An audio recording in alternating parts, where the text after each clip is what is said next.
ต้องจากบ้านนาเข้ามาสู่เมืองกว้างใหญ่จากบ้านมาไกลเพื่อมาศึกษาเรียนรู้อยากมีวิชามาใส่ตนฝึกฝนความรู้จากบ้านนาเข้ามาเรียนครู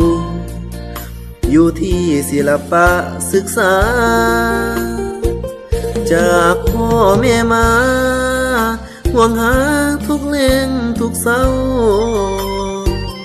จังได้บ้านเฮาคือเก่าอยู่บ่ตอนนี้คิดฮอดบ่หายโทรไปฟังเสียงยังดีคิดฮอดแม่ทุกนาทีอยู่ทางนี้ลูกจะสู้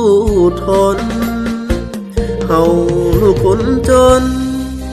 สู้ทนกับความทุกข์ยากแสนจะลำบาก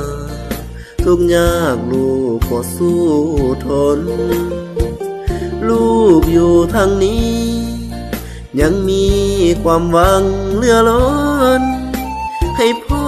แม่คอยบ่ดนลูกนี้จะกลับคืนไปน้ำตาลูกไหลยามใดฟังเสียงพ่อแม่สิมือดูแลเบิ่งแยงพ่อแม่คือเก่าคอยอีกบ่โดน4-5 ปีให้คอยลูกเจ้าลูกนี้จะขอสู้เอาปริญญากลับคืนบ้านเฮา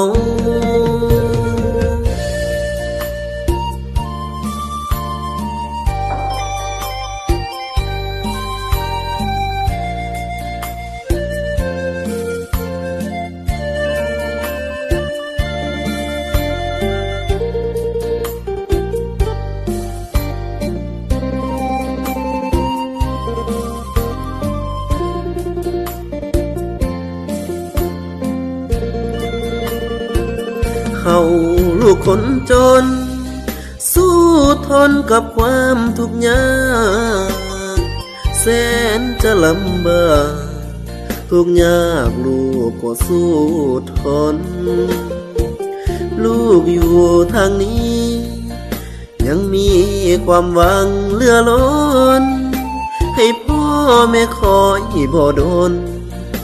ลูกนี้จะกลับคืนไปน้ำตาลูกไหลยามใดฟังเสียงพ่อแม่สิมือดูแลเบิ่งแยงพ่อแม่คือเก่าคอยอีกบ่โดน4-5 ปีให้คอยลูกเจ้าลูกนี้จะขอสู้เอาปริญญากลับคืนบ้า